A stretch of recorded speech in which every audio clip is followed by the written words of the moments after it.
कौन से, तो सीधे सीधे पहले फॉर्मूलों को पकड़ लेते हैं जो काम आते हैं, ठीक है। शुरू करें, तैयार हो तुम लोग? हाँ, सबसे पहले तो आप लोगों को रेट पता होना चाहिए, रेट निकालते कैसे।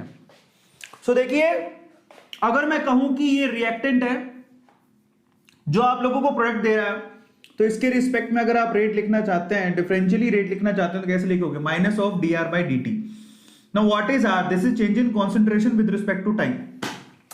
मतलब रिएक्टेंट का कॉन्सेंट्रेशन टाइम के रिस्पेक्ट में कैसे चेंज हो रहा है, सिर्फ उसी को रेट बोलते हैं।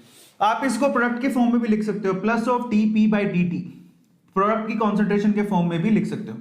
टाइम के रिस्पेक्ट में प्रोडक्ट की कॉन्सेंट्रेशन कैसे चेंज हो रही है, तो रिएक्टेंट की कॉन्सेंट्रेशन तो धीरे धीरे घटती है, समझ में आ गया।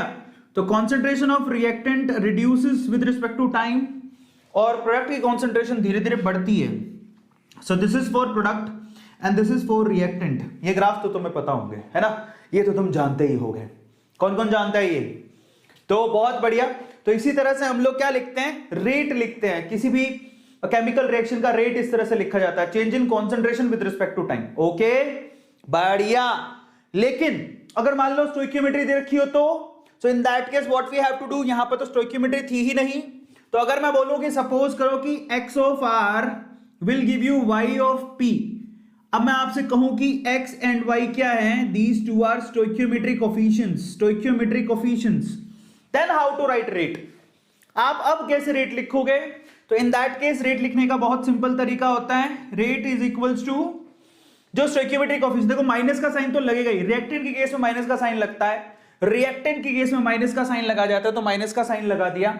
जो भी स्टोइकियोमेट्री है वो कहां लिखनी है आप लोगों को? डिनोमिनेटर में। फिर उसके बाद change in concentration of reactant with respect to time, ये लिखते हैं इस तरह से rate.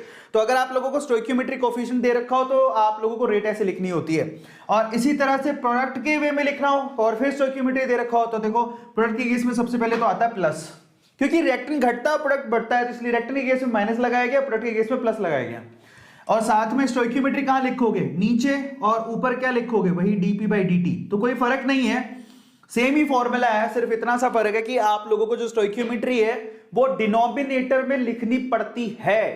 This is the formula which is really very very useful, है ना। तो अब आप, ठीक है, तो कॉन्सेंट्रेशन का यूनिट हो गया मोल पर लीटर, तो ये तो उसकी यूनिट हो गई। ऊपर क्या है? चेंज इन कॉन्सेंट्रेशन, कॉन्सेंट्रेशन का यूनिट होता है मोल पर लीटर। नीचे क्या है? चेंज इन टाइम, टाइम का यूनिट क्या होता है? टाइम, या फिर second inverse, minute inverse, are inverse, तो कैसे लिखोगे?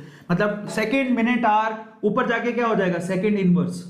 तो जरा ध्यान से देखो, रेट का यूनिट क्या होता है? मोल पर लीटर पर सेकंड। मोल पर लीटर सेकंड इनवर्स, या मोल पर लीटर पर second is the unit of rate. Is this clear? तो ये भी क्लियर।